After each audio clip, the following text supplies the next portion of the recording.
Shall we play a game? Why, yes, I believe we shall. Oh, I got a live one here. Live from Little Rock, it's Shane Plays Geek Talk, a journey into the things we love. I'm your host, Shane Stacks. Thanks so much for joining us, whether you're listening live on Saturday at 1 p.m. Central, or if you're listening delayed. Of course, we go out as a podcast and on Krypton Radio and all that. So whether you're listening live or after the fact, I'm just glad to have you again. I'm your host, Shane Stacks. I got some other guests today. We're going to be talking about Star Trek Discovery and the Orville and all of that. So if you're listening and you have an opinion on that, feel free to call in. It's 501-823-0933. And you can also tweet me at Shane Plays. That's ShanePlays, ShanePlays, and I'll be happy to work your comments or questions or whatever on the air. Speaking of Shane Plays, I'm going to do some housekeeping notes here, and then we're going to jump right into the topic with my guests. We're not going to do a news segment or anything today.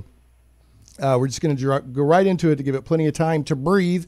But let me do some show notes, housekeeping notes. First of all, if you're listening by podcast or on Krypton Radio, the show notes for today's show will be up at shaneplays.com.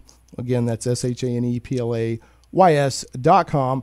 Last week's show is archived on the blog and now as a podcast and everything. And that was an all-you-can-geek buffet because I was at the first annual Arkansas RPG Con. So I pre-recorded. We had all kinds of geek news. We had an interview with RPG designer Douglas Cole about his Lost Hall of Tyr Kickstarter. And then we had J.R.R. Tolkien himself reading from the Riddles in the Dark section of The Hobbit. So it was a great show. Hope you got to listen to that. If not, go check it out. So as a reminder, due to Ouachita Baptist football through November 11th, we're airing at 99.5 or on 99.5 at my more normal time of Saturdays at 1 p.m. Central. And then we're replaying on our home station of 96.5 FM at 5 p.m. So if you're like, well, what Shane Plays Geek Talk, what in the heck is this? It's just temporary due to football, but I hope you enjoy it. Again, it is live radio, but we do go out as a podcast on the blog at shaneplays.com, iTunes, Google Play Music, Stitcher, iHeartRadio, SoundCloud, and more. And then finally, last but never, ever, ever least, Shane Plays is carried on Krypton Radio. We're a week delayed on Saturdays and Mondays on Krypton Radio.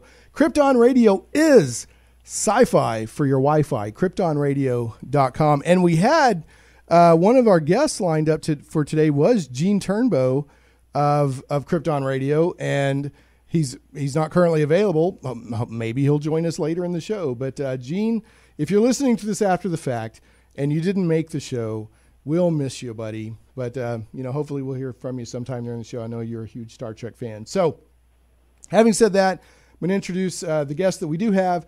First, in the studio, I've got a fellow geek and burgeoning bro. I think we're developing some bro action going on there. I would agree. Yeah, we got Richard McBain.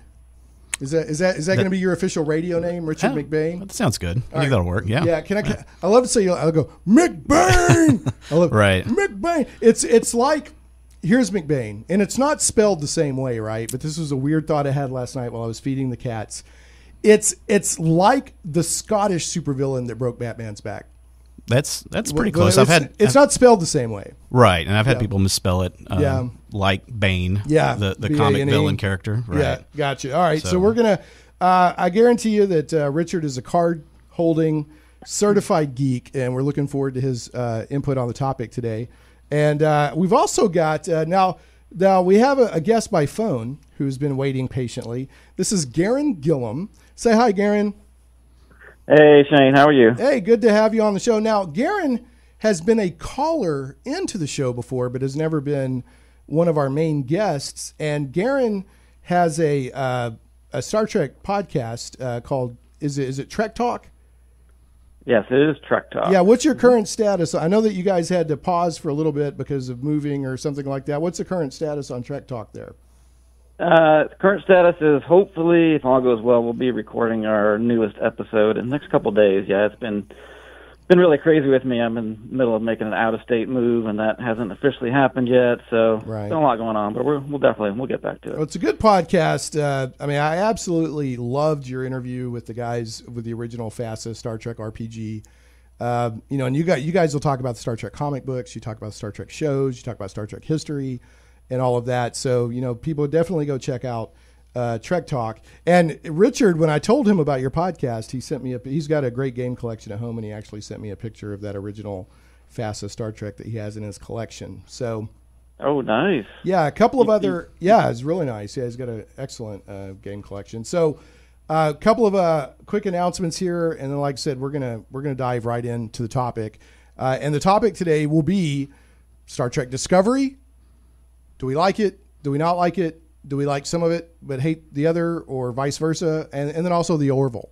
So, what are we thinking about these two new basic? Even though the Orville doesn't call itself Star Trek, it's a Star Trek show. Let's be honest. So, and we'll talk about that today. That's going to be our topics. But I'm gonna do a PSA for a worthy charity, and then throw out some love for one of our sponsors. So this is for Care for Animals here in the Central Arkansas area. We've actually had them on the show before to help promote one of their events when we had Jeffrey Nodelman, the producer behind Venture Brothers, who's also an artist, and he was having a show here in Little Rock to raise money for Care for Animals. So let me throw this out real quick. Paws in the Vineyard 2017, Wags, Whiskers, and Wine. On Thursday, November 2nd, Care for Animals will host Paws in the Vineyard from 6 p.m. to 9 p.m. at Trapnell Hall. Paws in the Vineyard will be the perfect combination of Wags, Whiskers, and wine. Guests will enjoy delicious food, bold beverages, a silent auction, a wine pool, and live music while meeting a few of Care's adoptable dogs. We invite you to enjoy wine and brew while supporting Rescue and Care's mission to save animals from euthanasia and provide low-cost spay-neuter options. Tickets are $60. Visit careforanimals.org or call 501-603-2273 for more information about Care and Paws in the Vineyard. And that is a worthy cause. They do good work. It's legit. They love animals, and help them out if you can. If you like animals and wine and live music, go check it out on Thursday, November 2nd at Trapnell Hall, 6 p.m.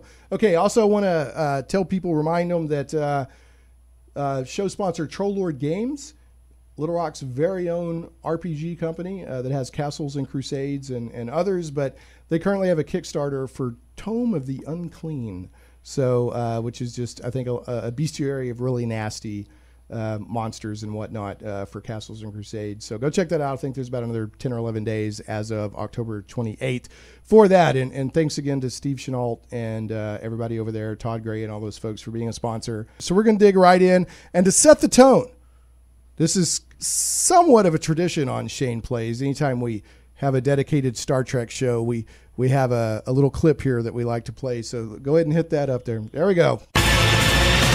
Star trekking across the universe. On the Starship Enterprise under Captain Kirk. Star trekking across the universe. Slowly going forward 'cause we can't find reverse. Alrighty then.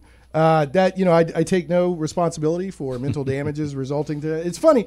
Richard and I the other day we were just talking about Dr. Demento. Yes, and that's a classic Dr. Demento absolutely song for me. So I love Dr. Demento. Okay, let's open it up with Star Trek Discovery, and as far as I know, there's I don't think we have anybody on the show that is like enthusiastically, amazingly pro Discovery. I could be wrong. Gaaron shared with me that, he doesn't necessarily hate it, but as it goes on, he's not as enthusiastic because he was like, hey, if you're trying to get me on the show to be the pro Discovery guy, I may not be your guy. So I'll give my take on it. And then we can all kind of give our takes and then we'll go from there. So if you're listening to this and by some chance you don't know, there is a new Star Trek show on TV, sort of on TV, which normally in geekdom would be a cause for rejoicing. This Star Trek show, although all Star Trek shows since the original series have been divisive to a certain point, this one seems to have more division. I would say the only show that maybe had as much or approached this was Enterprise, because Enterprise tried to do things a little bit differently. So I know people are like, what? They're singing in the opening song, and Brian, I hate it, and what's going on? But now Discovery, over the past year or so, and what episode is it on now? Like 6 or 7? 6. Yeah, okay. I believe 6. Yeah, 7 comes out Sunday. Okay. As the show news kept breaking over the past year or so, I personally became less and less interested.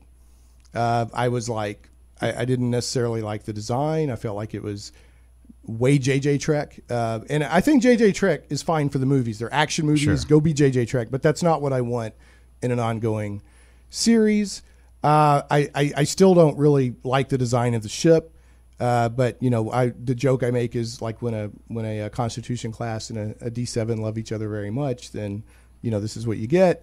Because it kind of looks like a crossbreed. And then of course it's behind a paywall, which for 50 years, anybody who has a TV has basically been able to watch Star Trek, and it's been like a cultural and a family institution and all these things. Well, now it's behind a paywall. You got to go to CBS All Access, which in my opinion is different from Netflix, because Netflix has an overwhelming plethora of content. Right.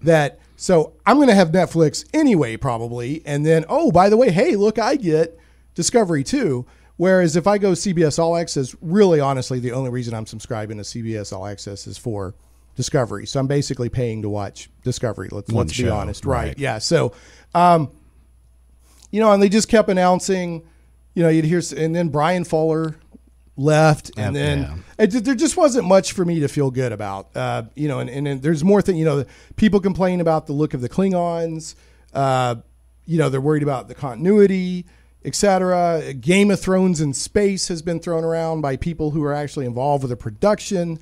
The trailer that came out was rated TVMA. So, there's just a lot of stuff going like, I don't know. I just don't know if I'm happy about this. And then, to be fair, they broadcast, and by to be fair, I'm saying I watched the episode that actually broadcast on the pilot, the broadcast on CBS, 2-parter. And if you wanted to watch the second part, you had to go over to CBS All Access, which I did not. Right. I didn't do it because when the actual first episode aired, I honestly tried to put my brain in neutral and just say, I'm just going to let it be on its own merits. And it ended up being pretty much what I was expecting. It was dark. I saw technology that was way beyond like the holographic Sarek and then the final thing for me was when the first officer, who's been with her captain for 7 years, mutinies on her the very first time things really get tough. So I'm like, this is just not. Isn't a Star? It doesn't feel like a Star Trek series. It's just not what I want, right? So it didn't sell it to me enough to keep wanting to watch it. And then, I'll be honest, I said, well, I'm going to wait till the mid-season break, and then I'm going to go get the CBS All Access free trial, and I'm going to watch the first however many episodes in that free week and give it another shot.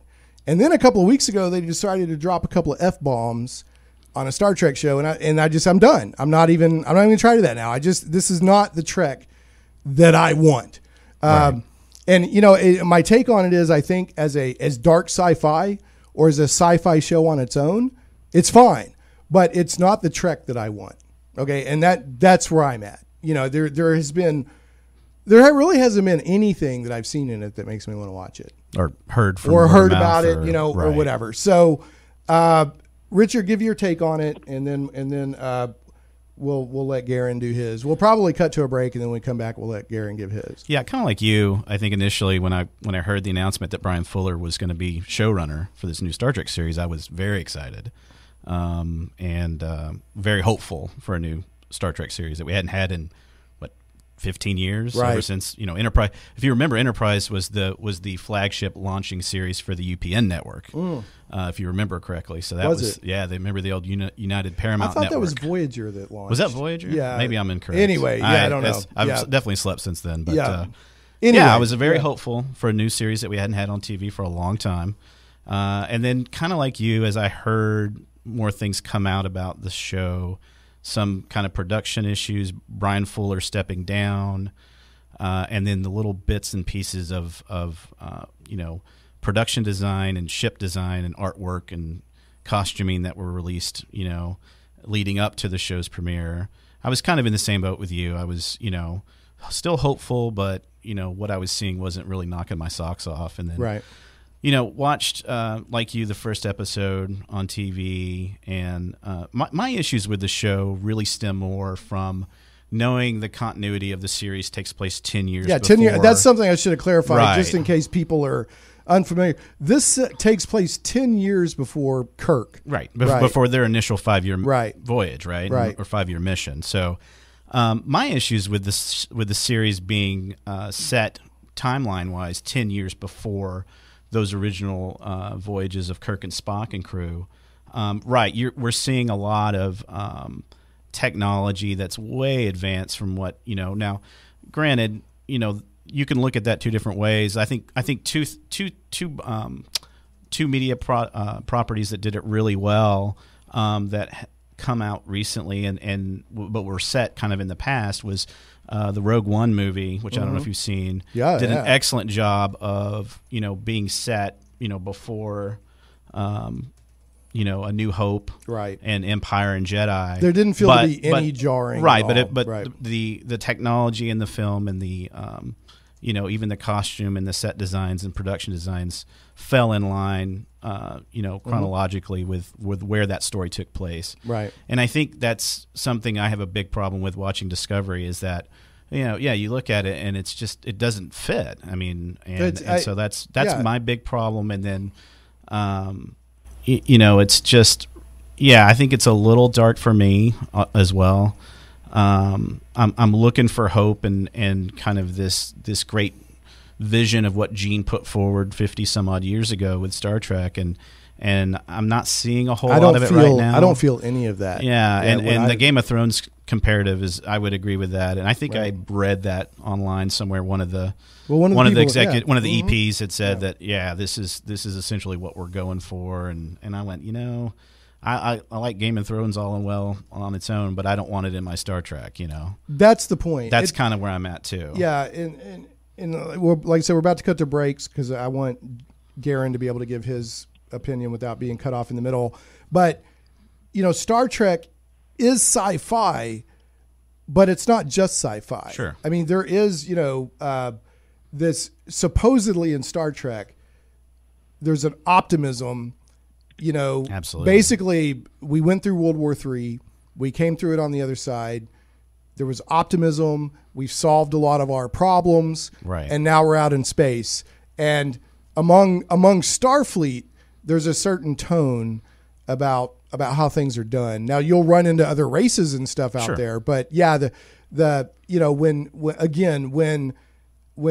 the main character mutinied. I was like, what? That was a hard one for me. Yeah, to that take was like, too. you got to be kidding me. So now, one thing I liked, and then we'll cut to a break and let Gaaron do his thing on the Substage channel when we come back from break, is the one thing that was actually interesting to me from the first part of the pilot that I saw. I actually thought the Klingon stuff was interesting. That was the only thing to me that was interesting. That was the most. I was more interested in the Klingon storyline than I was. Yeah. I agree 100%. Yeah, but I do feel that the design is. I mean, it's like I feel like I'm looking at Clerics of Lolth. I mean, really, it's like what the heck. But anyway, Gaaron, like I said, have your powder ready to go. We're going to cut to a break. And when we come back, Gaaron, it's going to be your turn to tell us your take on Discovery. All right, man. So, Steve, take us to a break. We're going to be right back on Shane Plays Geek Talk, temporary station 99.5 Faith Talk.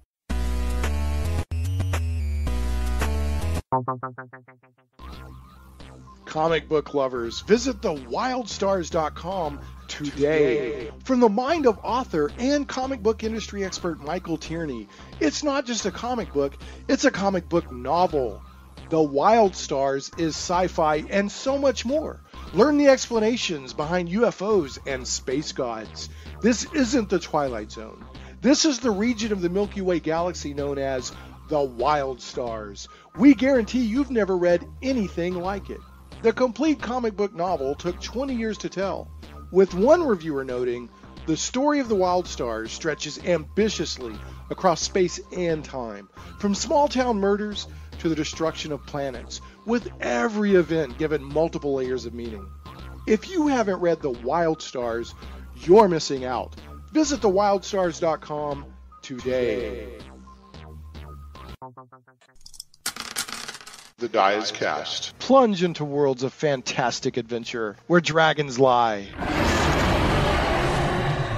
and the undead stalk the shades of your mind's imagines. Where creatures of legend plunder wealth through the horror of their passage. Monsters grim and foul hold the ecstasy of gold and the renown of glory. All this and more awaits you and your friends in the unlimited, fantastic world of the Castles and Crusades role-playing game from Trollord Games. Visit your friendly local game store or Trollord.com to get your copy today. A rules-light, adaptable game that has stood the test of time. 12 years in constant publication with no new additions. Castles and Crusades is the original, easy-to-play attribute check system. Join us and unleash your imagination. Visit your friendly local game store or Trollord.com to get your copy of Castles and Crusades today. Shane Plays Radio is blessed to have sponsors, and we appreciate them very much. However, did you know that you can also support the show as an individual for as little as $1 an episode? Simply go to patreon.com/Shane Plays.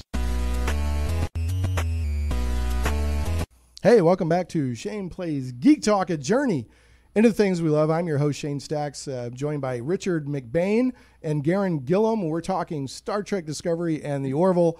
Just wanted to remind everybody we're on a temporary station change just through November 11th due to football. So we're live on 99.5, and then we're replaying on Sundays on our home station, 96.5 at 5 p.m., and that'll be through November 11th. Also wanted to mention with the Patreon, appreciate your Patreon support.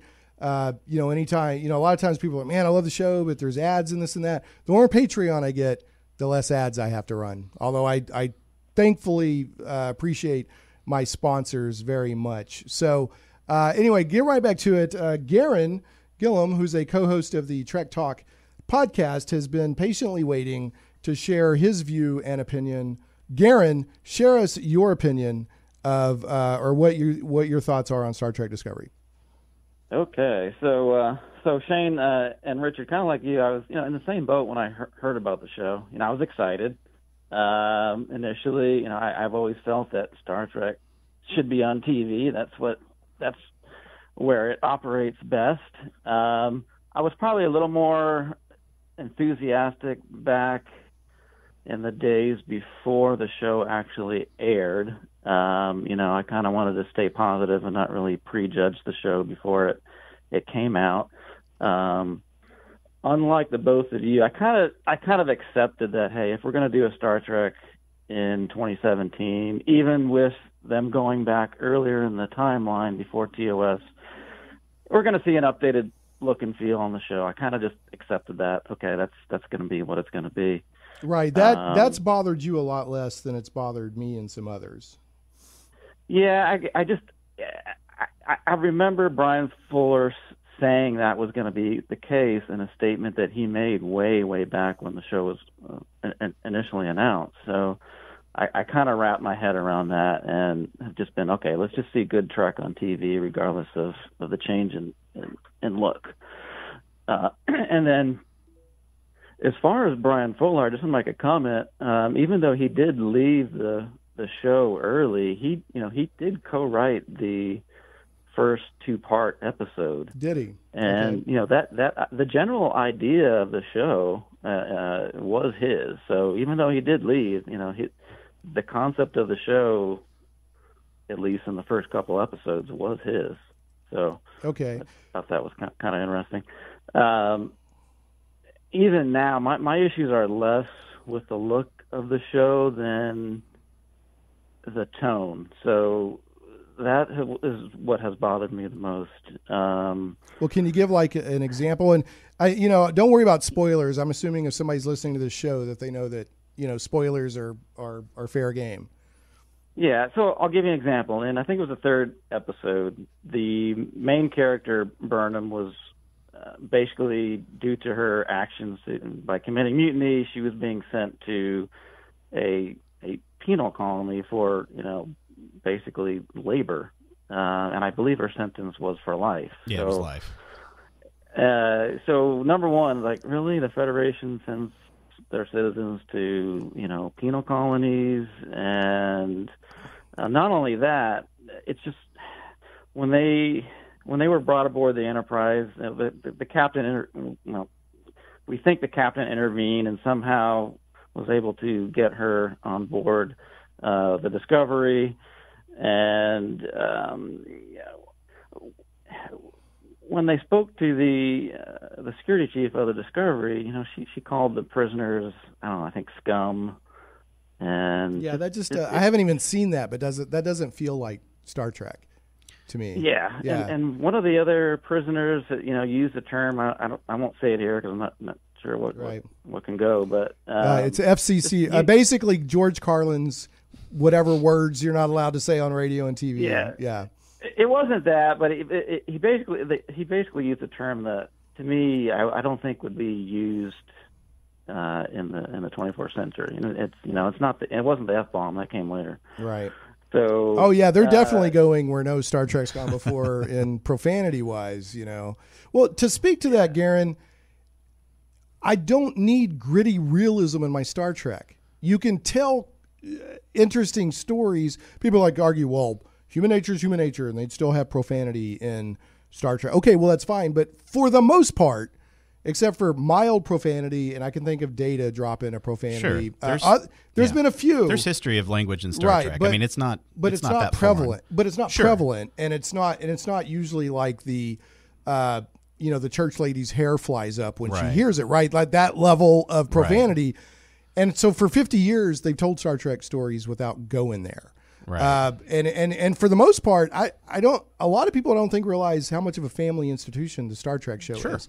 So I can't watch Star Trek even if I wanted to watch Discovery, I'm like, I can't let, I got a 4-year-old kid. Right. He can't watch this with me, and F-bombs and this and that and the other. So anyway, go on, Gaaron. I interrupted you. Yeah, no, it's good. And the issue I'm having with it right now is just, I kind of disagree a bit that even as, take the Star Trek piece out of it, I don't think it's as good as some of the other shows that I watch. Wow. Okay. For example, I really love the show The Expanse on SciFi. Mm-hmm. I think that's just a great show, hard sci-fi, and they found, I think, a nice happy medium, between having conflict, but yet still showing that, the crew of the Raciante, they like each other and they support each other. And that's one of the things I noticed with Discovery. It just, there seems to be a lack of just likable characters, if you will. And in fact, and I'm not me, but, my wife, for example, is just, kind of a passing viewer of Star Trek. I show her what I consider the best episodes of TOS and TNG, which she enjoys. She watched the pilot, and she did not connect with the main character, Burnham, at all, and thought, she just wasn't likable as a character. So I connected with the problem, Klingons. I think. Yeah, emotionally, I connected with the Klingons much more, and not because people are like, well, it's really they're talking about, hey, we got to make our country great again and all that. It's just because I connected. They had passion, and they had a goal, and they had pain, and so I didn't connect with them because of what they're supposed to really be talking about. I just thought it was much more interesting. I could give two flips less about what was happening on was it the Shinzu? The Shinzu. Yeah. That was the original show. Right. And that's another thing that they kind of did, which I heard a lot of people go, what? They were like, Michelle Yeoh is in Star Trek. And she's great. And everyone's like, Michelle Yeoh. Yeah. And so she's in for an episode and a half. Well, supposedly she's going to be, her character Okay. will be making a reappearance at some point. Okay. Is what I've heard. But I mean, there was a lot of buzz because of her. Sure. And I think a lot of people who maybe weren't, because what you have to remember is there's a lot of people who watch shows that don't obsess over a little news story that Sure. comes out. They had no clue. Where'd Michelle Yeoh just go? Right. We thought that she was the Felt like a captain. bait and switch. Yeah, kind of. Right. Yeah, Yeah. you know. Absolutely. So, yeah. I think one of the And interesting what's things. funny is her character has been the most Trek of all the characters that you've seen. Really, you know, she didn't. You know, of course, she didn't want to fire first. Wasn't engaging with the Klingons, and you know, she kind of had that gravitas to her, more typical of the Right. Yeah. She Starfleet says Star Trek, archetype. Starfleet does not fire Right. first. Right. Yeah. Right, and that's interesting to me. What we're seeing is the Federation in this series, which is once again only set 10 years Right. prior to TOS, Dramatically different. is that the Federation we're seeing in this series is more of a military based and not a science and exploration organization to me, and that's another stark difference in those Right. two organizations between these series we've seen in the past and this series. Well, that's one of the things that bugged me about the first JJ Trek movie was when Starfleet was designed as was defined as a peacekeeping armada. Sure. And I was like, no, it's not a peacekeeping armada. It's an exploration organization that will defend itself if it Sure. has to, but it's not Absolutely. out there peacekeeping. That's not the main goal of Starfleet. So, well, have any of the so Star Trek up till now, for the most part, now you could argue that the Xindi arc in Enterprise was a serialized Very, season. yeah. But even it had standalone episodes. Star Trek up till now has been basically a standalone. You can watch it at any time, and it will basically stand on its own. Even though there may be elements that touch on other episodes or the season or whatever. But this is the first Star Trek show that's been specifically serialized, where it's intended to be watched as a season, not just as one show. And obviously, it's because it's behind a paywall, Right, like all the series are now. Right, so it's behind a pay. And I actually read a really good article the other day talking about how, in some ways, that's hurting television. That everything has to be, you can't just have a standalone. All the great episodes, like somebody made the case, you can't do The City on the Edge of Forever anymore. Right. Because it just wraps too easily, and then they never talk about Edith Keeler again. Right. But it's one of the best Yeah. ever. Or the the Vic Montaigne episodes from DS9. Right. Some of the best standalone right episodes. It's like, in my you opinion. can't do that You can't anymore do it. in Yeah, Star it just Trek. doesn't work So, apparently. I mean, has there been, because I have not watched since the first half of the pilot. Have there been any episodes that that you're like, oh, that was actually a really good episode on its own merits? If I take everything else out, that I'm upset with Star Trek Discovery about. Just to be fair. I mean, I'll say, I think it's starting to get some legs. Like any new series, it takes a little time. There's a couple of characters, Gaaron, speaking on your wife's non-connection with the main character of the series, Burnham. Tilly's a character I kind of have. That's the enjoyed. only character that I hear anybody. Yeah, really kind of I mean saying they like. she's the one character so far. I mean Jason Isaacs as an actor I really like, but I'm having a hard time connecting with his character. He's obviously a very complexly written character, right? But yeah, I mean I think there's there's been a few of the last couple episodes that it feels like they're trying to get that momentum and trying to get that stride going, and so for that reason, I mean, I think I'm still going to be there, but I don't, Okay. I mean, Yeah, and I agree with that. I'm still going to watch it, and it's not. Don't get me wrong. I'm not saying it's all bad. It's not Right. a terrible show. It's not a great show. It's kind of in the middle, but I guess being a 35-year Star Trek fan, I would certainly want one of my favorite franchises to have the best show on TV. Yeah. Well, and I do like to be fair, even though I personally I'm pretty much firmly on the anti-Discovery side at this point.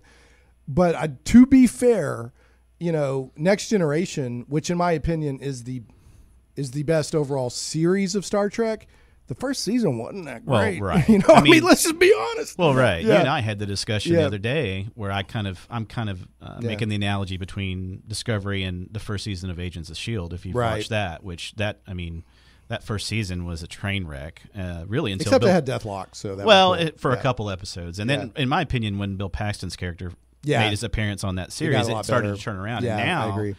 that's one of the favorite series of my wife and I to watch is Agents of S.H.I.E.L.D. So it's possible. Every new series is, I mean, there's some exceptions to the rule where they come out of the gate strong, but Right. yeah. So, and I want to bring this up and then get us to a break, and we'll come back. We'll kind of talk about the Orville a little bit, and then unfortunately have to wrap because time is a predator that stalks us all our lives. So, I know that in Discovery that there's a gay couple. Yes. So let me let you know the angle I'm coming at this from. Star Trek has always had a history of folding in diversity. Okay. Yes. The very fact that Nichelle Nichols was in the original series, I mean, I don't think people understand today. You had Nichelle Nichols and you had Sulu, and that was a big George deal. Takei, yeah. Takei, and then Right. you had a couple of seasons later, you had, then in the height of the Cold War, you had a Russian, Right. Chekhov. That was a big deal, and they had the first, interracial kiss on TV. So that's not what I'm talking about. They've always had diversity. One of the best episodes ever was where you had the two aliens that were fighting, and they were both half black, half white, and you didn't realize till halfway Right. through the only difference was it was on different sides of their body. Great statement on racism. But here's the thing. With Discovery, do you feel like that they're trying to keep up that tradition, or really in TV now and in movies, you almost have a check mark like, do we have gay representation? So do you feel like they're trying to keep up that tradition of that sort of thing, or do you think that they're well, we got to to be hip and cool and to meet the quota, we have to have a gay couple? What do you think? What's y'all's opinion on that? And I'm asking that because one of the hallmarks of Trek has been its infinite diversity and infinite combinations. So are they checking a checkbox, or are they really trying to keep up that tradition?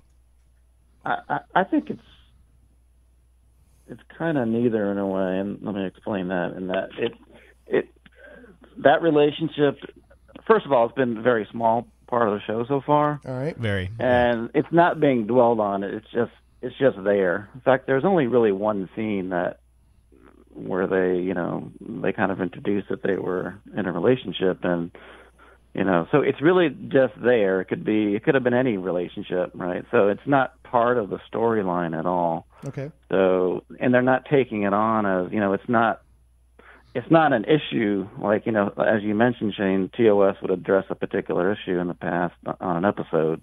It's not that. So that it's not even an allegory. It's just It's just there, and that's it really. Okay. So would you have any thoughts on it, Richard? Yeah, I would agree. I mean, Okay. like Gaaron said, there was one scene in one episode so far where up until that point, my wife and I had, we kind of guessed that character was gay, but we didn't know for sure. And then when that scene happened, we went, oh, okay, well, he's definitely in a relationship with this other crewmate. Right. And we know.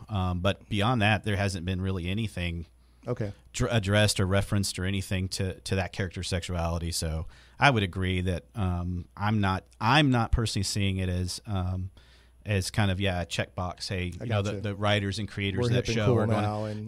We've got to hit all these tick points and make sure we're checking off all those boxes. I don't see it that way. Okay.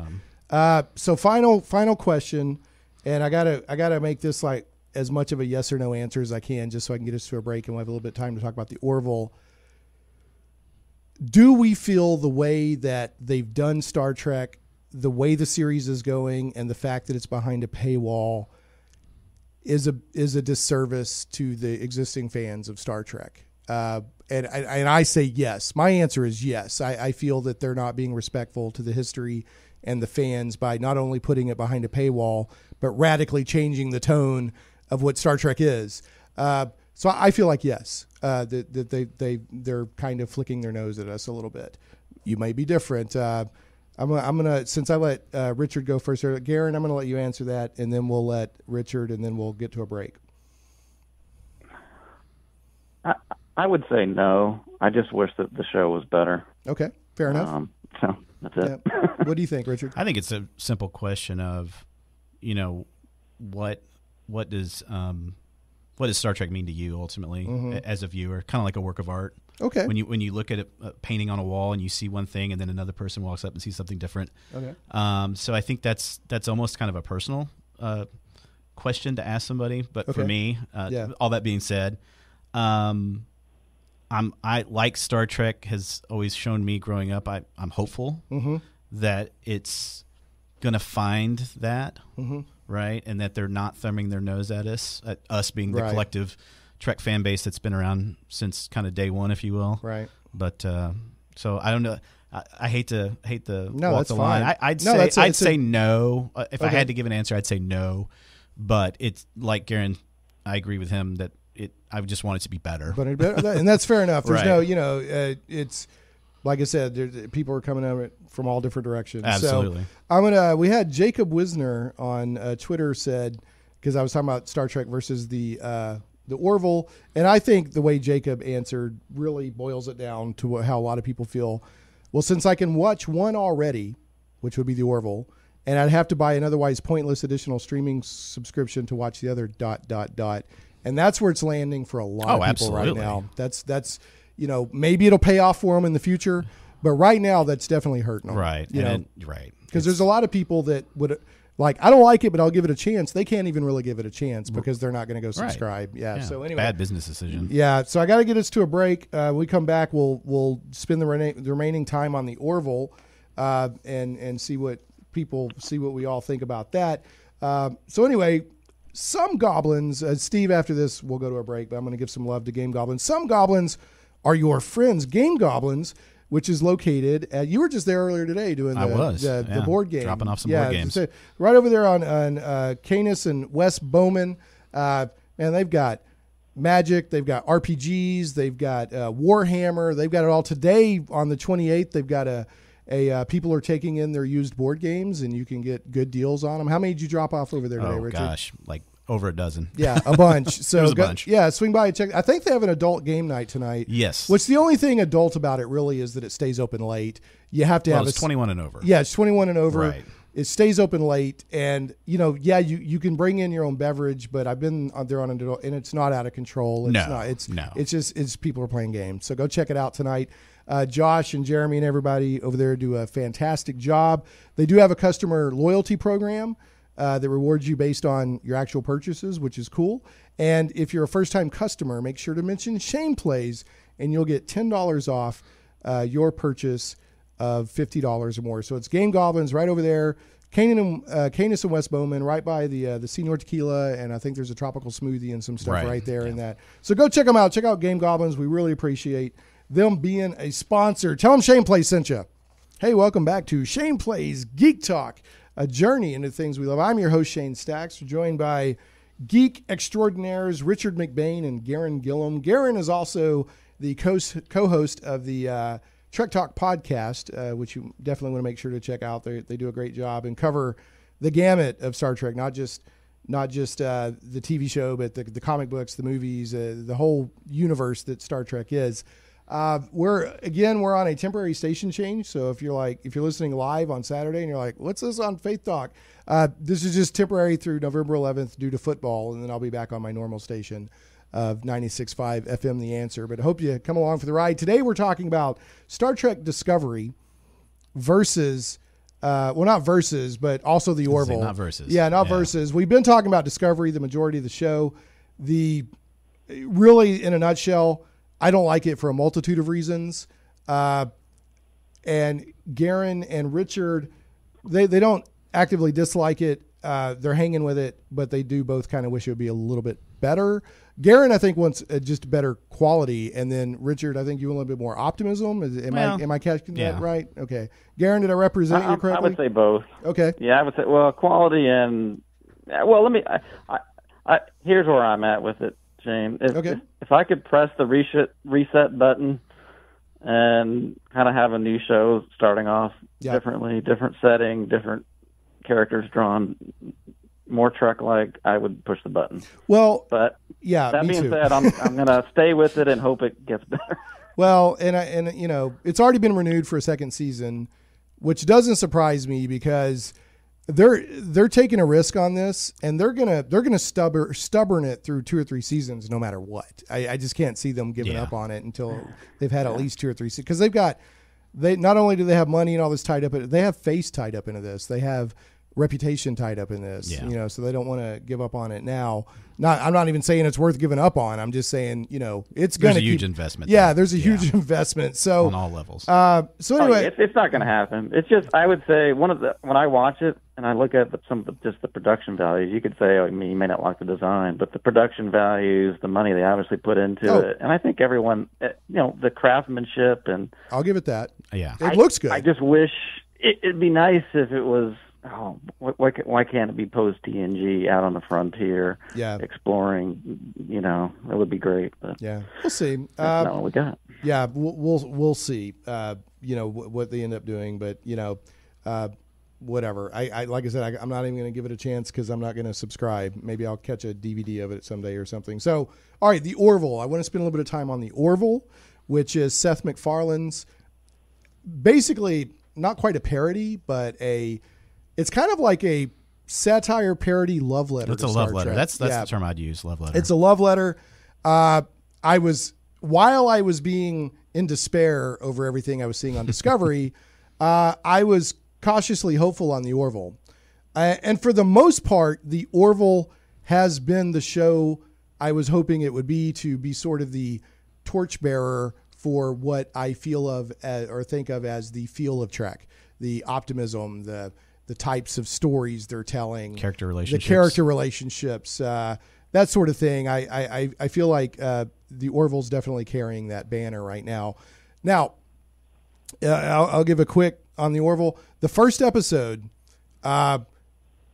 was Seth MacFarlane. There was a lot of frat boy, a lot of scatological humor, but there was also a pretty solid story in there too. Once they, kind of got going, every episode since then has been about 90% telling the story and about 10% humor. So I was glad that kind of toned down, because the pilot was like 50%, it was Seth MacFarlane, who is of course Family Guy and all that. So, which I don't watch Family Guy because I always end up like within 3 minutes going, okay, I'm done. Although I appreciate the style and quality of the humor. It's the content I don't want. So, so the ultimate irony is this guy comes along and is basically keeping Star Trek going, in my opinion, in my eyes. So I threw this out there, and now family friendly is a relative term. This show, Orville, I would not call family friendly because of a lot of the jokes and stuff, especially that pilot episode. Oh, pilot. After that, not as bad. But consider the irony, and I tweeted this out one time, consider the irony that a Seth MacFarlane show could end up being more family-friendly than the regular Star Trek show. Right. That's, when the F-bombs start flying, I'm like, wow, really? Yeah. So that's, but every episode I've seen of the Orville, I've been like, this is, I'm getting my Star Trek hit, and I enjoy the characters. It's funny, it's obviously they're addressing topical story, with allegories and that sort. I guess that's, maybe I'm an old fuddy-duddy, but that's what I want in my Trek, and I like it a lot. So, Richard, what are your thoughts on the Orville? Like you, I agree. The pilot episode was definitely a little hairy, a little sketchy. And as that show has gone along, he's definitely toned down that joke to big drama time. ratio. Yeah, big time. Of course, you and I discussed, we wonder if there's a certain amount of that almost to keep out of legal brouhaha with CBS and company. The more spoofy, we've got to have a certain X number of jokes per so that it's show minutes to. But that's just us speculating. But I agree. Orville feels like Trek in a lot of ways. So a lot of the jokes have gotten better, and a lot of them have hit, and then there's some that still miss. But yeah, right now I'm enjoying that show more than I am Discovery. Yeah. And like you, I feel like I'm getting my Star Trek hit every week with it, as opposed to Discovery at this time. Yeah. And one thing, and I'll mention this briefly, and then let Gaaron talk for a minute or two, and then we got to wrap the show up. One thing I've noticed, they don't have transporters, and I wonder if that's another thing to say. Look, we don't have transporters. Yeah, we got to be real careful here. But I do love the design of the Orville ship itself too. Yeah. I like that a lot. Okay, Gaaron, you got about a minute, and then I got to start wrapping the show. What's your thoughts on the Orville? Okay, so yeah, I watch it. I like it. I think it's steadily gotten better over each episode. I think it's a tough thing that they're doing. Mixing the drama and the comedy. And I agree, it doesn't always work, but it works more than cool. I would expect it to. Yeah, I agree. Yeah, and you get the sense that when they encounter situations, they approach them more like real people. It's almost like you can imagine yourself, like this is how a normal person would react to some of these crazy things, and they're not perfect people. They would kind of react the way a normal person would. Right. So it's kind of interesting in that regard. Well, I loved it when Isaac cut off dude's leg, but for the practical joke. Or the military time. Yeah. Where he gets tripped up by the he's like 03, whatever. What time is that actually? Right. Yeah. So, okay, guys, we got to wrap up. Folks, check out the Orville. I recommend it. And then, I don't recommend Discovery, but Richard and Gaaron kind of like it. So there you go. I got to do this to you guys. I think I've told this one before, but I love it so much, I'm going to tell it again. It's time for the bad joke of the week. How come when Picard says, fire at will, no one blasts Riker? Yeah, nope, just dead silence. Okay, we're pretty much done. I'm just going to go ahead and wrap the show here. Everybody, thanks for listening. And let me just say, if you like Discovery, more power to you. Absolutely. Right? I'm not telling you not to watch Discovery. Absolutely. But I'm going to kvetch, because complaining as a geek is one of the best things about being a geek. That's what we do. Yeah, and on that note, we'll let everyone go. Richard, Gaaron, thanks so much for being part of the show. Thank you. Thanks, Shane. Give me the device, human, or I will destroy your ship. Sorry, can you move like 2 steps to your right? What? It's like a little tiny bit. It's just a lot of dead space there. Just right there. Perfect. Yeah, sorry, you were just very weirdly framed. It was all I could focus on. Anyway, what is it you want? You know what I want. Sorry, right. Yes, sorry, I'm a little distracted lately. I just got out of a rough marriage, and it's been a difficult time. My wife had an affair. Oh, my God. Are you really bringing this up right now? I'm trying to keep him talking so I can buy us some time. Oh, okay, in that case, you're an objective third party. Are you married? What? Oh, my God. You're bringing him into our... No, I'm just buying us some time. Let me ask you something. Do you make an effort to balance your career with your home life? A marriage is work. It takes work, right? Compromise. On both sides, yes. And if you didn't make that effort, would you be surprised if your wife sought comfort in the arms of another? No, that would be selfish. No, that would be so... Yeah, because both of you are complete friggin' saints. You know what? I don't have to sit here and listen to this. Enough! Emergency power! You have 20 seconds to give me the device, or you will die. Shane Plays Radio is blessed to have sponsors, and we appreciate them very much. However, did you know that you can also support the show as an individual for as little as $1 an episode? Simply go to patreon.com/ShanePlays.